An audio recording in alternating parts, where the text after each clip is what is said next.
ప్రియ మిత్రులారా, మనము సంఘంగా ఏర్పడినటువంటి నాటి నుంచి నేటి వరకు రకరకాలైనటువంటి అనుభవాలని మనము రోజు రోజు పొందుకుంటూనే ఉన్నాం. మనము ఒక్క తాటిపై ఒక్క భావాలతో ముందుకు వెళ్తున్నటువంటి సందర్భంలో మరి దుష్టుడు రకరకాలైనటువంటి ఆలోచనలు, రకరకాలైనటువంటి మనస్తత్వాన్ని మనలో నుంచి రోజు రోజుకి మనకే అర్థమైపోద్ది. అందుకే లేఖనంలో ఒక విషయాన్ని దేవుడు పరిశుద్ధాత్మ ద్వారా ఒక అద్భుతమైనటువంటి విషయాన్ని తెలియపరిచి ఉన్నాడు. ఏంటి అని అంటే, కొరింథీయులకు రాసినటువంటి 2వ పత్రిక 13వ అధ్యాయము, కొరింథీయులకు రాసినటువంటి 2వ పత్రిక 13వ అధ్యాయము 8వ వచనాన్ని మనము గమనిద్దాం.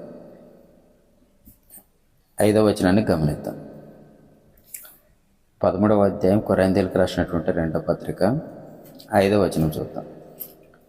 మీరు విశ్వాసం కలవారై ఉన్నారో లేదో మిమ్మల్ని వీరే శోధించుకొని చూచుకొనుడి. విశ్వాసం కలవారై ఉన్నారో లేదో మిమ్మల్ని మీరే శోధించి చూచుకొనుడి. ప్రియ మిత్రులారా, మనకి ఏదైనా జబ్బు వచ్చినా, ఏదైనా మన ప్రాబ్లమ్స్ వచ్చినప్పుడు, శారీరక సంబంధమైనటువంటి అనారోగ్య పరిస్థితులు ఎదురైనప్పుడు ఖచ్చితంగా మనం డాక్టర్ దగ్గరికి వెళ్తాము. డాక్టర్ కూడా అర్థం కాలేనప్పుడు రకరకాలైనటువంటి పరీక్షలు చేయడం అనేటువంటిది మనకు తెలుసు. కాబట్టి ఆ పరీక్షల ద్వారా మనకు ఉన్నటువంటి జబ్బు అనేటువంటిది ఎలాగైతే తెలుస్తుందో, దేవుడు మనకు అద్భుతమైనటువంటి టెస్ట్ ఇచ్చాడు. అదేంటంటే వాక్యం. ఈ వాక్యం ద్వారా మనల్ని మనమే విశ్వాసులము కామో, విశ్వాసులము అవిశ్వాసులము అనేటువంటిది మనకు మనంగానే అర్థం చేసుకునే దానికోసం దేవుడు అనుగ్రహించినటువంటి ఒక గొప్ప వరం. మన విశ్వాసము ఎదుటి వాళ్ళ మీద ఆధారమై ఉండకూడదు. మన విశ్వాసము ఎదుటి వాళ్ళు నిర్ణయించేదిగా ఉండకూడదు. మన విశ్వాసము నిర్ణయించేది కేవలము లేఖనము లేదా స్క్రిప్చర్. ఈ యొక్క లేఖనము మనము క్రైస్తవులమా కాదా, విశ్వాసివా అవిశ్వాసివా అనేది తేల్చేదానికి దేవుడు ఉచితంగానే మనకు లేఖనాన్ని ఇచ్చాడు. టెస్ట్లకి వెళ్తే సమయాన్ని కన్జ్యూమ్ చేస్తాం. అలాగే టెస్ట్లకి వెళ్తే ధనం వృధా అవుతుంది, మనకు ఒక టెన్షన్ ఉంటుంది, చాలా దూరం ప్రయాణం చేయాల్సినటువంటి అవసరం కూడా ఉంటుంది. ఒక్కొక్కసారి రిజల్ట్ కోసం నెలల తరబడి వారాల తరబడి కూడా కొన్ని వివిధ వీటికి ఉంటుంది ఆయా జబ్బు స్థితిని బట్టి. అయితే దేవుడు మనకి ఇచ్చినటువంటి వండర్ఫుల్ ఏంటంటే, మనకే ఇచ్చాడు, మన చేతిలో ఉన్నటువంటి లేఖనమే. అదే చెప్తుంది, మీరు విశ్వాసం కలవారై ఉన్నారో లేదో మిమ్మును మీరే శోధించుకొని చూచుకొనుడి. విశ్వాసం ఒకవేళ మీరు భ్రష్టులు కాని ఎడల యేసుక్రీస్తు మీలో ఉన్నాడని మిమ్మల్ని గురించి మీరే ఎరగరా. ఒకవేళ మనం విశ్వాసము అన్నట్లయితే అది యేసుక్రీస్తు మనలో ఉంటాడు అనేటువంటి ఒక అద్భుతమైనటువంటి విషయాన్ని ఈ యొక్క పౌలు గారు చెప్పడం జరిగింది. ఇంతకీ విశ్వాసం అంటే ఏంటి? అది కదా మనం తెలుసుకోవాల్సింది. విశ్వాసం అంటే ఏంటి, దాని యొక్క పర్యవసానాలు ఏంటి, ఇవన్నీ మనం క్లుప్తంగా లేఖనాన్ని ద్వారా మనము తెలుసుకొని ముందుకెళ్దాం. విశ్వాసము అని అంటే ముందుగా మనం ఆలోచించాల్సినటువంటిది, మనుషుల యొక్క ఆధారం కానటువంటి విషయాన్ని మనము లేఖనానుసారమైనటువంటి విషయమే తప్ప మనుషుల యొక్క ఆధారమైనటువంటిది కాదు అని మనం గుర్తెరుగుదాం. రైట్. విశ్వాసం అంటే ఏంటి అనేటువంటిది లేఖనం ఈ విధంగా సెలవిచ్చింది. 11వ అధ్యాయం హెబ్రీయులకు రాసిన పత్రికలో 1వ వచనాన్ని కనుక మనము ఆలోచన చేసినట్లయితే, విశ్వాసం అనున్నది నిరీక్షింపబడు వాటి యొక్క నిజ స్వరూపమును అదృశ్యమైనవి ఉన్నవనుటకు రుజువునై ఉన్నది. ఏమని అంటున్నాడు? విశ్వాసం అనేటువంటిది ఏదైతే ఉందో అది, ఆ యొక్క పదానికి అర్థం ఏంటంటే, మనము ఒకదాన్ని నమ్మాం కదా, ఆ నమ్మినటువంటిది ఉంది లేదా జరుగుద్ది అనేటువంటిది ఏదైతే ఉందో ఆ నిరీక్షణ, ఆ నిరీక్షణ కలిగి ఉండడము, దేన్ని బట్టి నిరీక్షణ కలిగి ఉంటాం? అదృశ్యమైనది ఉంది అనే దాన్ని మనము నమ్ముతున్నాం కదా. అదృశ్యం అంటే కనిపించినటువంటిది ఉంది అని దానికోసం నిరీక్షిస్తాము, వేచి ఉంటాము. అది విశ్వాసం. అందుకే ఈ యొక్క లేఖనకర్త చాలా బాగా వండర్ఫుల్ లైన్ రాశాడు. విశ్వాసం అన్నది నిరీక్షింపబడే వాటి యొక్క నిజ స్వరూపము, అదృశ్యమైనవి ఉన్నవి. నిజ స్వరూపమని అన్నాడు, తర్వాత అది కనిపించినటువంటిది ఉంది అని అన్నాడు. కాబట్టి విశ్వాసము అని అంటే మనకు కనబడినటువంటి క్రీస్తు ఉన్నాడు. మనం యేసుక్రీస్తు వారిని చూడలేదు, యేసుక్రీస్తు వారి కాలంలో లేము, యేసుక్రీస్తు వారు ఉన్నటువంటి ప్రాంతంలో లేము కదా. ఆయన యేసుక్రీస్తు వారు మాటలను మనం ఎంత మాత్రమే లేదు, యేసుక్రీస్తు వారు చేసినటువంటి అద్భుత కార్యక్రమాలు కూడా మనం ఎంత మాత్రమో చూడలేదు.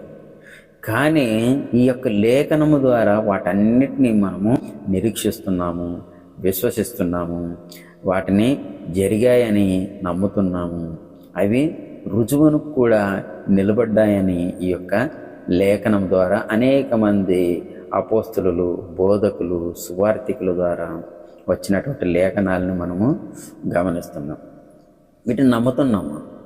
కాబట్టి విశ్వాసం అనేటువంటిది కనిపించినటువంటిది ఉంది, అది వాటికి ఒక స్వరూపం ఉంది అని నమ్మడమే విశ్వాసం అని మనం లేఖనం సెలవిచ్చినట్లయితే, యేసుక్రీస్తు వారు ఈ లోకానికి వచ్చారు, పాపుల కొరకు ప్రాణం పెట్టారు, చనిపోయారు, తిరిగి లేచి పరమందున్నటువంటి దేవుని యొక్క కుడిపార్శ్వమున కూర్చున్నారు అనేటువంటిది మనం నమ్ముతున్నాం.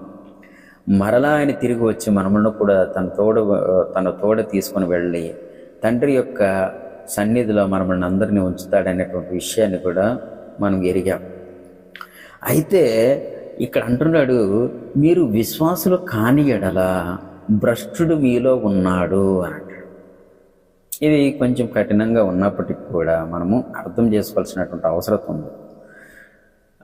ఎందుకనంటే మనము ఎన్నిసార్లు వాక్యం చదువుతున్నప్పటికీ, ఎన్నిసార్లు బోధలో ఉన్నప్పటికీ కూడా చాలాసార్లు తప్పిపోతుంటాం. నిజంగా విశ్వాసం కనుక ఉన్నట్లయితే విశ్వాసికి సంబంధించినటువంటి క్రియలు చాలా అద్భుతకరంగా ఉంటాయి. ఇంతవరకు మనం చేసినటువంటి క్రియలు కూడుకోవడము లేదా మాట్లాడుకోవడము, ఒకరినొకరిని ఆదరించుకోవడమే తప్ప క్రియలు అయితే ఇంతవరకు ఏ విధంగా మనం చేయలేదు. ఆ విషయం మనకు అందరికి తెలుసు. అదే హెబ్రీ పత్రికలో ఆ క్రియల విషయమైనటువంటి మాటని మళ్ళీ ఎంత స్పష్టంగా దేవుడు రాయించాడనంటే, 6వ వచనం చూద్దాం. 11వ అధ్యాయం హెబ్రీ పత్రిక 6వ వచనం. ఇందాక 1వ వచనం చూసాము, ఇప్పుడు 6వ వచనం చూస్తున్నాము. ఇందులో విశ్వాసులు వాళ్ళు చేసినటువంటి కార్యక్రమాలు, నేను నమ్మాను అంటే సరిపోదు, నమ్మిన దానికి వాళ్ళు చేసినటువంటి కార్యక్రమాలు ఇక్కడ కనబడతాయి. ఏమని అంటున్నారు? విశ్వాసము లేకుండా దేవునికి ఇష్టడై ఉండుట అసాధ్యం. ఎంత వండర్ఫుల్ అంటే, నేను విశ్వాసి అని అంటే నేను దేవునికి ఇష్టడుగా మారాలి.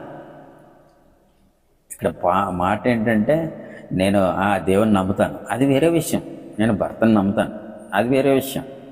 కానీ నువ్వు భర్తవో లేదా భార్యవో అనిపించుకోవాలి అని అంటే ఒకరినొకరిని ఇష్టపడేటట్టుగా, ఒకరు మెచ్చే విధంగా ఉంటేనే అది భార్యాభర్తలు అవుతారు.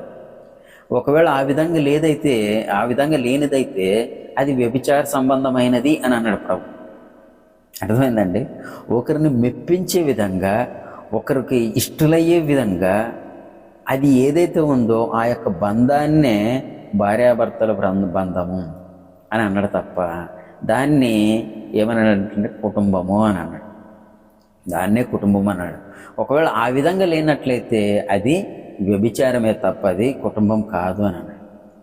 కనుక ప్రియులారా, ఇక్కడ మనము ఆలోచించేటువంటి విషయం, విశ్వాసము లేకుండా దేవునికి ఇష్టడై ఉండుట అసాధ్యం. అందరూ దేవుని నమ్ముతారు, అందరూ దేవుని ఇష్టపడతారు.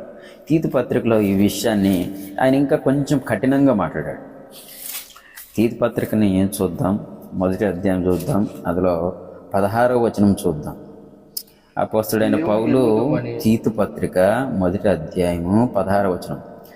ఎస్, దేవుని ఎరుగుదమని వాడు చెప్పుకొందరు కానీ అసహ్యులు, అవిధేయులు, ప్రతి సత్కార్యము విషయమై భ్రష్టులయ్యుండి తమ క్రియల వలన ఆయనను ఎరగమన్నట్టున్నారు.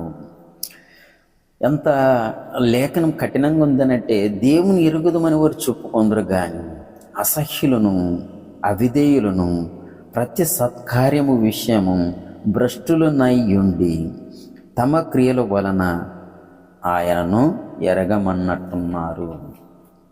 చాలా స్పష్టమైనటువంటి లేఖనం. ఒకవేళ విశ్వాసులమైతే మనలో క్రియలు కనిపించాలి. ఒకవేళ విశ్వాసులు కాడు అని అంటే వాడు భ్రష్టుడు. అందుకే మరొక భాగంలో మరి పరిశుద్ధాత్ముడు అంటాడు, విశ్వాసము లేని దుష్టమృగము మీలో, విశ్వాసము లేని దుష్ట మనసు కలిగినటువంటి వారు మీలో ఉన్నారేమో చూచుకొనుడి అని అంటాడు. కాబట్టి విశ్వాసము అనేటువంటిది మనం తొలగిపోవడం అనేటువంటిది చాలాసార్లు జరుగుతుంటుంది. చాలాసార్లు కొన్ని పరిస్థితులు, ప్రతికూలమైన పరిస్థితులు ఏర్పడినప్పుడు నిజమేనా నేను చేస్తున్నది అనేటువంటి అవిశ్వాసం అనేటువంటిది మనలో వస్తుంది. కాబట్టి వీటన్నిటి కారణం ఏంటంటే మనము విశ్వాసం గలవారై ఉన్నారో లేదో అనేటువంటిది మనమే చెక్ చేసుకోవాలి. విశ్వాసులం అయినట్లయితే మనము ఖచ్చితంగా ఒక లేనటువంటిది అది ఉంది అని దానికి ఒక రూపం కూడా ఉంది, దానికి ఒక ఫిజికల్ అపీరియన్స్ ఉంది అనేటువంటిది నమ్మేదే విశ్వాసం. అయితే ఇలాగ నమ్మినటువంటి వాళ్ళ కోసం మాట్లాడుతున్నాడు. దేవుడు విశ్వాసము లేకుండా దేవునికి ఇష్టడై ఉండుట అసాధ్యము, దేవుని యొద్దకు వచ్చువాడు ఆయన ఉన్నాడని, మళ్ళీ తన్ను వెదుకు వారికి ఫలమును దయచేయువాడని నమ్మవలెను కదా. ఎంత చక్కగా ఉంది అనంటే, దేవుని యొద్దకు వచ్చేవాడు ఆయన ఉన్నాడని నమ్మాలి, తన్ను వెతుకు వారికి ఫలం దయచేస్తాడని కూడా నమ్మాలి. మనం దేవుని వెతికితే మనం ఏమవుతామట, ఫలాన్ని కూడా ఆయన దయచేస్తాడని నమ్మాలట. ఇప్పుడుండే పరిస్థితుల్లో మనలో కొంతమందికి చాలా రకాలైనటువంటి అనుమానాలు ఉంటాయి. కనుక దేవుణ్ణి వెతికే విషయంలో, దేవుని యొక్క ఆలోచనల్ని స్థిరపరిచే విషయంలో, దేవుని యొక్క మనసును కలిగి ప్రవర్తించే విషయంలో మనము చాలా వెనుకబడి ఉన్నామని లేఖనం సెలవిస్తుంది. ఎందుకు అని అంటే, దేవునికి ఇష్టడై ఉండుకోకుండా నువ్వు విశ్వాసం అని చెప్పుకోవడం అసాధ్యం అని అంటాడు. దేవునికి ఇష్టడై ఉండాలి అని అంటే మనం చేసినటువంటి క్రియలు కానీ, మనం గతంలో చేసినటువంటివి కానీ చాలా చిన్నవి క్రియలు, మనం చేసినటువంటి చాలా చిన్నవి. ఈ మధ్యకాలంలో హాట్ టాపిక్గా ఉండేది ఏంటంటే ఛత్తీస్గఢ్లో క్రైస్తవుల పైన జరుగుతున్నటువంటి ప్రతి విధమైనటువంటి అఘాయిత్యాల విషయంలో ఈ సమయంలో యాక్చువల్గా మనము వాళ్ళ తరపున పోరాడాల్సినటువంటి వారంగా ఉండాలి. ఎవరము? తెలుగు రాష్ట్రాల్లో జరిగినటువంటి సువార్త పరిచర్య కార్యక్రమాలు భారతదేశంలో ఏ రాష్ట్రంలో జరగలేదు. ఇది మీరు నమ్మాల్సిందే. తెలుగు రాష్ట్రాల్లో 90 నుంచి నాకు తెలిసి 2000 కరోనా వరకు నిరాటకంగా సువార్త పరిచర్యలు జరిగాయి. మామూలుగా కాదు, బహిరంగ సభలు జరిగాయి. ఎంత పెద్ద సభలు జరిగాయి, ఎంతమంది సువార్థికులు, ఎన్ని రకాలైనటువంటి పరిచర్యలు జరిగాయి. మిషనరీస్ అంతకుముందు చేశారు. కాబట్టి పరిచర్య యొక్క భారం అనేటువంటిది తెలుగు రాష్ట్రాల్లో విపరీతంగా ఉండేది. అయినా చాలామంది అన్యులుగా ఉన్నారు, చాలామందికి ఇంకా సువార్త వెళ్ళలేదు, అది తర్వాత విషయం. అయితే కానీ సువార్త పరిచర్య అయితే తెలుగు రాష్ట్రాల్లో విపరీతంగా జరిగిందని మనకు అందరికీ తెలుసు. అయితే ఇలాగ బలపడినటువంటి వాళ్ళు, బలహీనులుగా ఉన్నటువంటి నిరక్షరాస్యత కలిగినటువంటి రాష్ట్రము, బలహీనులు అక్కడ ఉన్నటువంటి వాళ్ళపైన వాళ్ళు ఏదో కన్వర్ట్ అయ్యి క్రీస్తుని నమ్ముకుంటే వాళ్ళ పైన జరుగుతున్నటువంటి అఘాయిత్యాలను కనుక మనం చూసినట్లయితే అసలు మనం వెళ్ళి వాళ్ళకి సపోర్ట్ చేయాల్సిందిగా మనం ఓన్లీ మన ప్రాంతాల్లో ఉండి మన కాలయాపన ఏ రకంగా వాళ్ళ విషయంలో మనం పాట పడకపోవడం అనేటువంటిది నిజంగా సిగ్గుకరమైనటువంటి విషయం. అందుకే బలహీనులుగా ఉన్నటువంటి వాళ్ళ పట్ల ఓదార్చే విషయంలో, క్రీస్తు వారు రెండవ రాకడ విషయంలో, సింహాసనం మీద కూర్చుంటాను, నా తండ్రి సింహాసనం దగ్గర కుడి పక్కన కొన్ని గొర్రెలు ఉన్నాయి, ఎడం పక్కన మేకలు ఉన్నాయి. అయితే ఆ తీర్పు దినాల్లో ఇలాగ ఉంటుందని ఆయన ఒక పారామీటర్స్ పెట్టాడు అన్నమాట. కాబట్టి ఆకలిగా ఉన్నటువంటి వాళ్ళకి, దుస్తులు లేనటువంటి వాళ్ళకి, ఇలాంటి వాళ్ళ విషయంలో, చెరలో ఉన్నటువంటి వాళ్ళ విషయంలో మన క్రైస్తవ సంఘమైనటువంటి మనం ఏం చేస్తున్నాం? విశ్వాసి అయితే నీవు ఖచ్చితంగా దేవునికి ఇష్టడు అవ్వాలి. దేవునికి ఇష్టడు అవుతున్నావు అని అంటే అర్థం ఏంటంటే నీవు దేవుణ్ణి సంతోషపరిచేటువంటి కార్యక్రమాల్లో ఉండాలని అర్థం. ప్రియులారా, మనము ఒక పిల్లవాడైనప్పటికీ కూడా వాడు కనీసం ఒక 12 ఏళ్ల వరకు వాడి బాల్య జీవితం గడిచిపోద్ది. టీనేజర్గా ఉన్నప్పుడు తను ఎదుగుదల కోసం ప్రయాసపడతాడు. ఆ తర్వాత యవ్వనంలోకి వచ్చేటప్పుడు పెళ్లి చేసుకుంటాడు. భార్య, పిల్లలు, బంధువులు, మిత్రులు, సమాజం, వీటన్నిటి బాధ్యతలతో తన జీవితాన్ని కొనసాగిస్తాడు. చివరికి రిటైర్డ్ అయ్యేటప్పటికి ఏమీ ఉండదు. అది మనం లోకంలో చూసేటువంటి ఒక మనిషి యొక్క చరిత్ర అయితే, జీవిత చరిత్ర అయితే, ఈరోజు మన చరిత్ర ఏంటి? క్రైస్తవుల చరిత్ర. క్రైస్తవుడికి మనం క్రీస్తుని నమ్మామంటే సరిపోదు, దేవుణ్ణి మనం తెలుసుకున్నామంటే సరిపోదు, దానికి సంబంధించినటువంటి క్రియలు ఏవి? కనుక ప్రియులారా, ఈ విషయమై మీరు ధ్యానం చేస్తారని, ఈ విషయమై మీరు మీ యొక్క అనుదిన ప్రార్థనలో ప్రార్థించడమే కాకుండా ఒక ముందు స్టెప్ వేద్దాం. ఏం చేద్దాం? దేవుని కోసం నేను ఎలాగ ఉపయోగపడగలను? ప్రియులారా, యేసుక్రీస్తు వారు ఒక్కొక్క స్వార్థ పరిచయం చేస్తున్నప్పుడు ఒక ఊరికి వెళ్ళాడు. ఆ ఊరిలో టోల్గేట్ ఉంది. ఆ టోల్గేట్లోకి ఎంటర్ అయిన తర్వాత అక్కడ ఉన్నటువంటి టోల్గేట్ వసూలు చేసేటువంటి ఒక సుంకరి ఉన్నాడు. ఆయన డైరెక్ట్గా యేసుప్రభు వారి ఫేమ్ను చూసేసి పాపం ఆయన అడగలేక, ఆయనకు పాపము అహమడ్డు వచ్చిందో, లేదంటే యేసుక్రీస్తు వారి పైన ఉన్నటువంటి అభిమానమో, లేదా జనాలను చూసినటువంటి ఆ యొక్క భయమో కానీ ఒకటి మాత్రం శిష్యుల దగ్గరికి వెళ్ళి అడిగాడు, ఏమయ్యా, మీ మీ బోధకుడు ఎంతెంతో సువార్త చేస్తున్నాడు కదా, మరి ఈయన మరి సుంకం చెల్లించాలి కదా అని అంటే, అప్పుడు యేసుప్రభు వారు దాన్ని గ్రహించేసి పేతురుతో మాట్లాడి, అయ్యా నీవు గాలం తీసుకుని వెళ్ళి వేసేయి, అక్కడ ఒక చేప పడుతుంది, ఆ చేపలో ఒక షెకేల్ ఉంటుంది, అది తీసుకొని వచ్చి మన అందరికీ పే చెయ్యి అని అంటాడు. నిజమా కాదు? ఎప్పుడో వచ్చేటువంటి యేసుక్రీస్తు వారి కోసం ఈ యొక్క చేప సిద్ధపడి ఏదో రకంగా పడినటువంటి ఆ యొక్క షెకెల్ని మింగడము, ఆ షెకెల్నిచ్చే విషయంలో మరి అది బలవడం అనేటువంటి కనబడుతుంది. అంటే సృష్టి దేవుని యొక్క ఆజ్ఞలకు, దేవుని యొక్క ఆలోచనలకు లోబడుతుంది. ఆయన పలానది అనగానే అందుకు సిద్ధపడిపోతుంది సృష్టి. గాలి ఆగ్గాకనగానే అది నిమ్మళించి ఆగిపోతుంది. లేదంటే రోగి అయితే ఈ రోగం నుంచి నువ్వు నిలబడుగాక అనగానే కుంటివాడు లెగిసిపోతాడు. పారాలసిస్, స్ట్రోక్ వచ్చినటువంటి వాడు నిలబడతాడు, చనిపోయినటువంటి వాళ్ళు లేచిపోతారు. అంటే యేసుక్రీస్తు వారి మాటల్లో ఉన్నటువంటి పవర్కి ప్రతి ఒక్కటి లోబడితే క్రైస్తవులుగా ఉన్నటువంటి మనము ఏ విధంగా లోబడుతున్నాం? ప్రియులారా, ఒకసారి ఆలోచించండి. మనం చేసేటువంటి కార్యక్రమాలు, ది ట్రూ వే మిషన్ అనేటువంటి చిన్న విషయం కాదు. ఈరోజు మనము తప్పించుకుంటే ఇవి యొక్క కార్యక్రమాన్ని ఇంకొకటి చేస్తాడు. అందుకే మీలో అనేకులు మొదటివారు కడపటివారు అవుతారు, కడపటివారు మొదటివారు అవుతారు. మీలో అనేకులు అన్నట్టు. కొన్నిసార్లు కొన్ని పుస్తకాల్లో మీలో అనేకులు అని అంటాడు, మీలో కొందరు అని అంటాడు మరొక పుస్తకంలో, మరొక సందర్భంలో. కాబట్టి గుంపుగా ఉన్నారా, అందులో ఎక్కువ మంది మిస్ అవుతారు. లేదా తక్కువ మందిగా ఉన్నారా, అందులో కొద్ది మంది మిస్ అవుతారు కదా. అదే ఆ విధంగా అర్థం చేసుకోండి. మీలో అనేకులు మొదటివారు కడపటివారు అవుతారంట. మళ్ళొక సందర్భంలో మీలో కొందరు మొదటివారు కడపటివారు అవుతారన్నట్టు. కాబట్టి మనము ఆ కొందరిలో ఉండొద్దు, అనేకుల్లో ఉండొద్దు. దేవుడు అనుకున్నటువంటి జాబితాలో మనం ఉందాం. దేవుడు ఎరిగేటువంటి కార్యక్రమాల్లో ఆ లిస్టు చెప్తాడు. ఎబ్రీ పత్రిక 11వ అధ్యాయంలో నోవాహు కోసం మాట్లాడుతూ 7వ వచనం తర్వాత చూద్దామండి. 7వ వచనం చూడండి.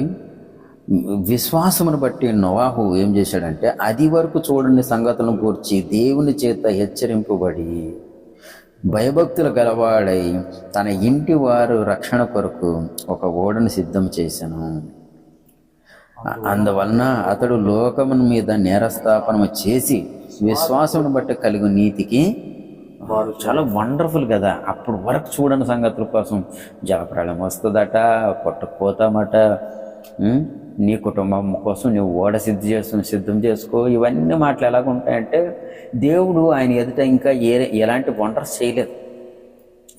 ఇప్పుడు గిద్యోను అనుకోండి, ఆయనకు ఒక డౌట్ వస్తే నీ కళ్ళెంలో పలానా పని చేయి అన్నప్పుడు ఆయన నమ్మి విశ్వాసంలో బలవంతుడైన తర్వాత ఆయన యుద్ధానికి వెళ్ళాడు. నోవాహుకు అలాగ అవ్వలేదు. పలానా ఇన్సిడెంట్ చూపించేసేసి జలప్రళయం వస్తుంది కాబట్టి నువ్వు నమ్మేదానికోసం ఏం చేయాలయ్యా అని కూడా దేవుని ఏం క్వశ్చన్ చేయలేదు. చాలా వండర్ఫుల్ దేవుని వాక్కు వచ్చింది, దానికి లోబడ్డాడు. లోబడే విషయంలో ఒక ఓడను తయారు చేయాలి, అది పెద్ద ప్రాజెక్ట్. అది అందులోనూ మళ్ళీ సువార్త ప్రకటించాలి. ఇన్ని కార్యక్రమాలు ఆయన పట్టుకొని ఆయన వాటన్నిటిని చేస్తూ దేవునికి ఇష్టడుగా మారాడు. ఆ యొక్క క్రియలు కూడా కొనసాగించినట్లుగా మనకు లేఖనం సెలవిస్తుంది. అందుకే అతను నీతికి వారసుడు ఆయన అని అంటాడు కదా. నీతికర్త, సమాధానకర్త, విశ్వాసమునకర్త యేసుక్రీస్తు వారు ఆయనకు వారసుడిగా మారాడు అని అంటే ఆయన కోసం ఈరోజు మనం మాట్లాడుకుంటున్నామంటే ఆయన చేసినటువంటి క్రియలే మనకు ఆదర్శం కావాలని. అందుకే ఆయన రెండవ రాకడలో వచ్చినప్పుడట మనందరి మీద నేరస్థాపన చేయడానికి ఆయన నిలబడతాడట. వాక్యం ఇన్ని రకాలుగా ఇన్ని విధాలుగా మన యొద్దకు వచ్చినప్పుడు మనమే నీతిమంతులకు కనబడకపోతే అప్పుడు ఉన్నటువంటి నీతిమంతుడైనటువంటి యొక్క నోవాహు వచ్చి, ఏమయ్యా అక్కడ నాకు ఏ విధమైనట్లు ఆధారం లేదు, అందరు ఇష్టానుసారంగా బ్రతుకుతున్నారు, అలాంటి సందర్భంలో దేవుని మాట వస్తే నేను కేవలం నమ్మిన ప్రకారంగా నేను ఓడం సిద్ధం చేశాను, నమ్మిన ప్రకారంగానే జంతువులు వచ్చాయి, దానికి ముందు సువార్త పరిచయం చేశాను, నా పిల్లల్ని, నా కుటుంబాన్ని, నా భార్యని కరెక్ట్గా దేవుని మాటలకు లోబడేటట్టు చేసుకున్నాను, కనీసం నా కుటుంబాన్ని కాపాడుకున్నాను, నీవేం చేసావని అడుగుతాడు కదా. ప్రియులారా, మనల్ని కాపాడుకోవాలి, మన కుటుంబాన్ని కాపాడుకోవాలి, మన సమాజాన్ని చూసుకోవాలి, మన సోదరుని చూసుకోవాలి, మన పైన ఇంకా బాధ్యత ఉంది కదా. కాబట్టి దేవునిని నమ్ముతున్నామంటే సరిపోదు. మరొకసారి ఈ మాటను చూసుకొని మనము ముగించుకుందాం. హెబ్రీ పత్రిక 11వ అధ్యాయము 5వ వచనంలో దానికి పై వచనం చూద్దాం, 6వ వచనం చూద్దాం. విశ్వాసం లేకుండా దేవునికి ఇష్టడైనట అసాధ్యము, దేవుని యొద్దకు వచ్చువాడు ఆయన ఉన్నాడని మరియు తన్ను వెతుకు వారికి ఫలమును దయచేవాడని నమ్మవలేను కదా. కాబట్టి మనం నమ్మదాం, ఆయన ఫలాన్ని ఇస్తాడు, ఆయన ఖచ్చితంగా ఆయన వెతుకుదాం. కనుక ప్రియులారా, ఆయన వెతకడము అని అంటే ఆయన కార్యక్రమాలను చేయడమే. ఆయన వెతకడము అని అంటే ఆయన కార్యక్రమాలు చేయడం.